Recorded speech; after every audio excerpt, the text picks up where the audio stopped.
ఇంతమంది మహానుభావులు, మేధావులు, భద్రత ఉన్న ఈ సభలో ఏం మాట్లాడుతున్నా నాకు అర్థం కావట్లేదు.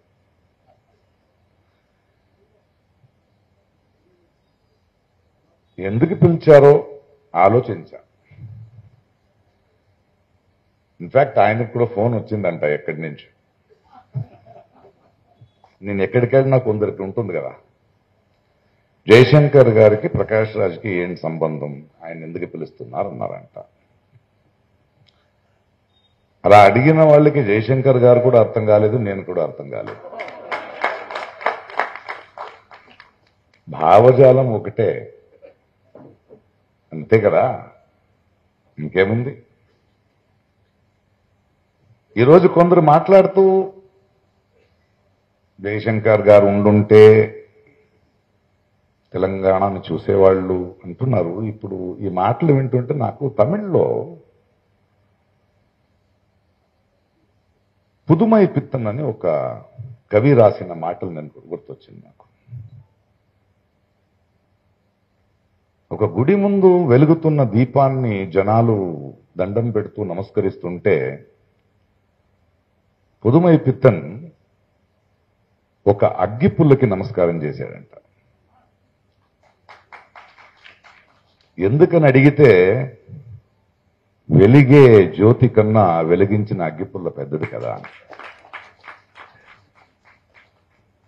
అంటే ఈరోజు వెలుగుతున్న తెలంగాణ అనే ఈ జ్యోతి ఏముందో దానికి అగ్గిపుల్ల ఒక నినాదమే కదా.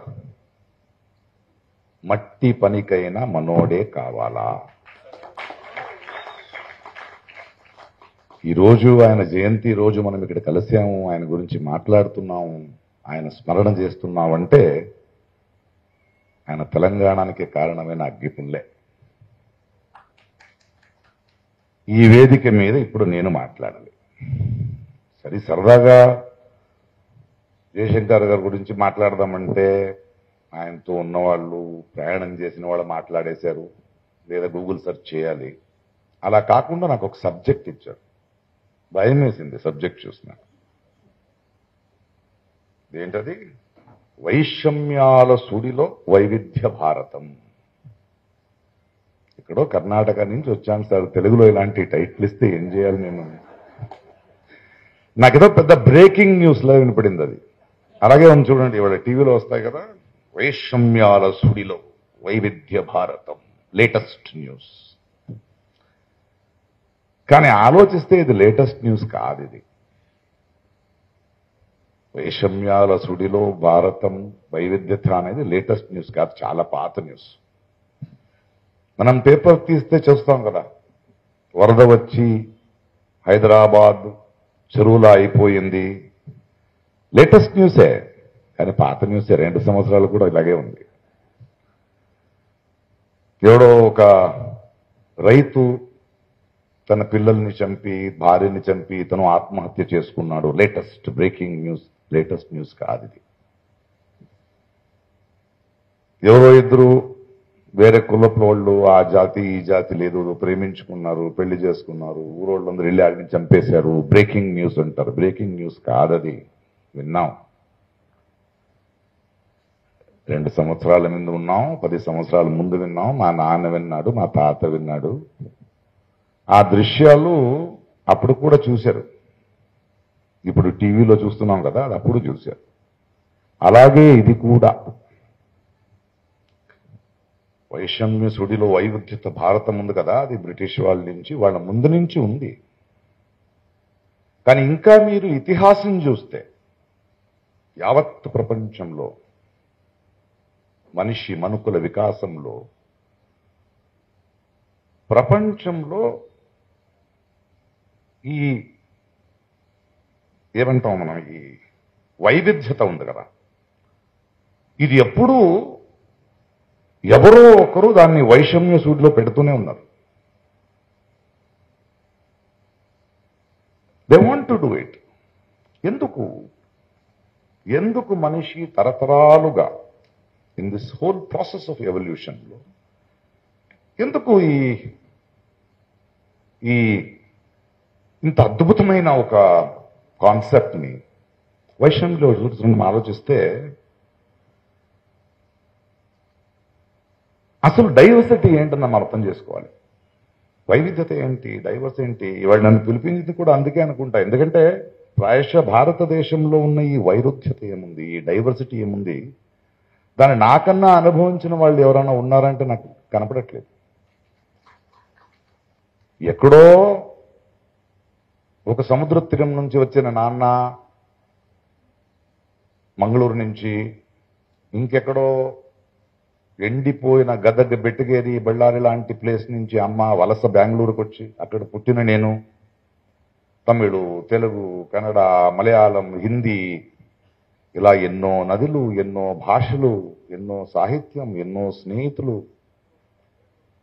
ఈ దేశానికి ఉన్న ఈ వైరుధ్యం ఏముంది, ఇది ఏముందో, దిస్ డైవర్సిటీ, దీన్ని నాకన్నా అనుభవించిన వాడు ఇంకొకటి లేడేమో. ముందు డైవర్సిటీ అంటే ఏంటి?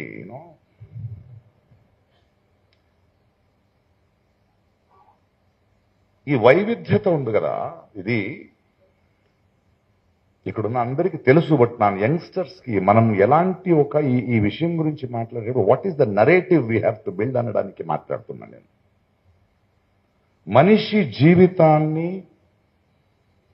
మనుకుల వికాసాన్ని సుసంపన్నం చేసే ఇంధన వైవిధ్యత.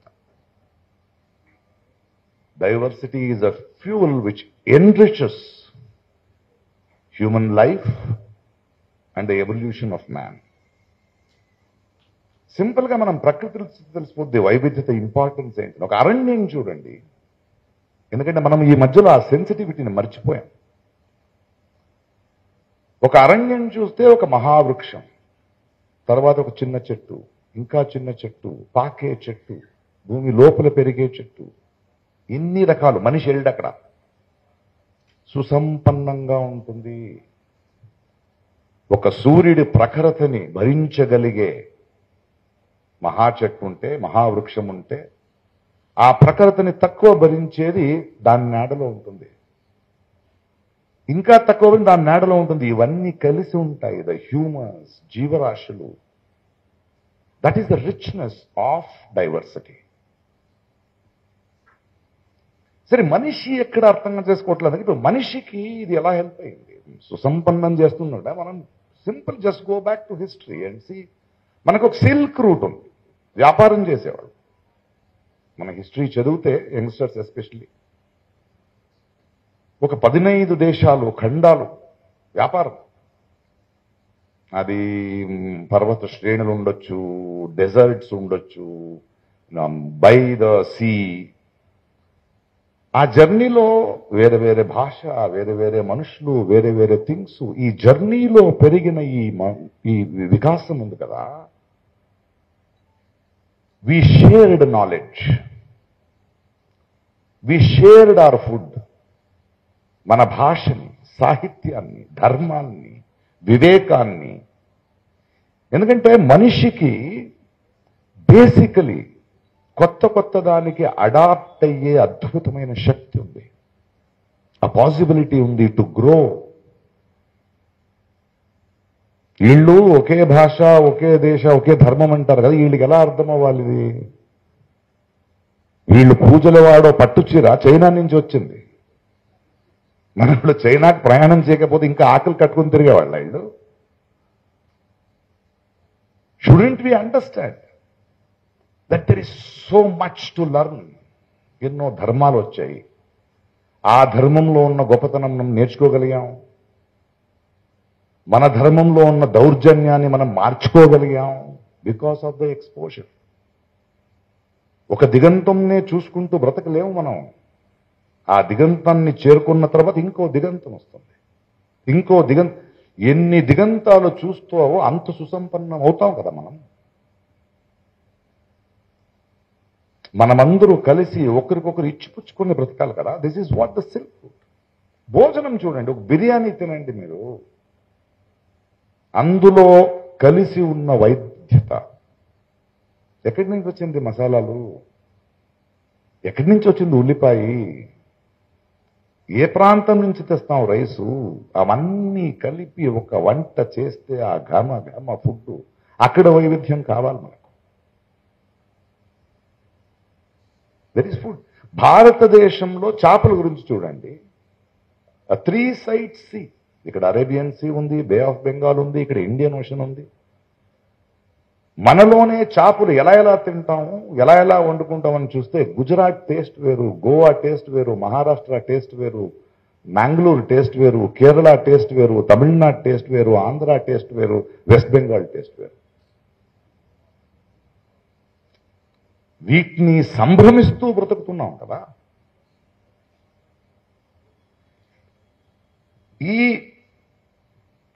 ఇలా అద్భుతమైన సంభ్రమమైన, ఇలా మన వికాసాన్ని, మన మనుకులాన్ని సంపన్న గుణించే దీన్ని ఎందుకు కట్టిపడేస్తున్నారు అంటే, ఈ దొంగలు ఉన్నారు కదా, వాళ్ళ అజెండా ఉంది కదా, వాళ్ళ దేన్ని వాడుకుంటున్నారంటే జెనోఫోబియా అని ఒక వ్యాధి ఉంది. జెనోఫోబియా ఎక్స్ నుంచి స్టార్ట్ అవుద్ది, చదవండి యంగ్స్టర్స్. మనిషికి బేసికలీ మన ఊరు కాదు ఇంకొకటి వస్తే ఒక చిన్న అనుమానం ఉంటుంది కదా, ఒప్పుకో. మనకన్నా ఇంకో భాష మాట్లాడితే, మనకన్నా డిఫరెంట్గా ఏదైనా భోజనం చేస్తుంటే, మనకన్నా డిఫరెంట్గా కలర్ ఉంటే, స్కిన్ కలర్ ఉంటే, బేసికలీ ఒక ఇన్స్టింక్ట్ మనిషికి.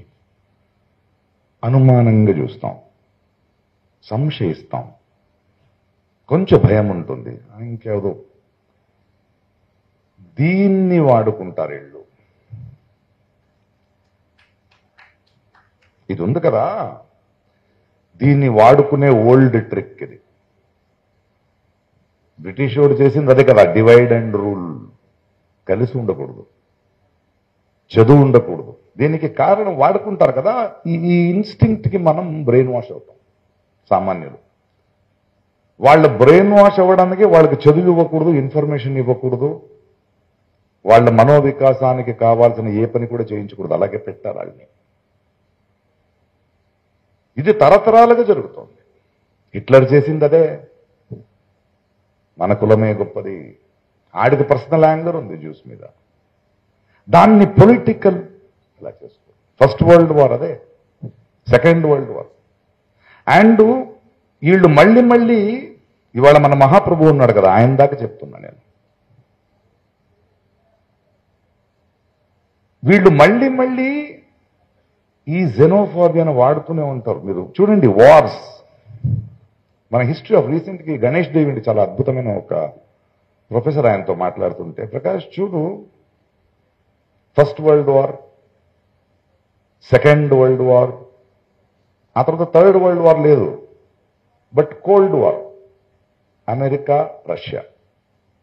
ప్రపంచంతో మీరు ఎవరి సైడ్ ఉన్నారో చెప్పాలి, కోల్డ్ వార్ స్టార్ట్ అవుతుంది. అది బోర్ కొట్టిందా, communal war, Christian, Muslim, Hindu, Jain, ఇలా. ఇప్పుడు కొత్త వార్ స్టార్ట్ అయింది. ఇప్పుడు మనం మెలుకోకపోతే ఇంకో 10 సంవత్సరాలు మళ్ళీ మనం అలాగవుతాం. It is called the tariff war. ఈ దొంగలే చేసేది. ఎలాగైనా ఏదో ఒక బార్డర్ రాయాలి, ఒకరికొకరు చిచ్చు పెట్టాలి, కలవకూడదు, విశ్వమానవుడు అవ్వకూడదు ఒక మనిషి.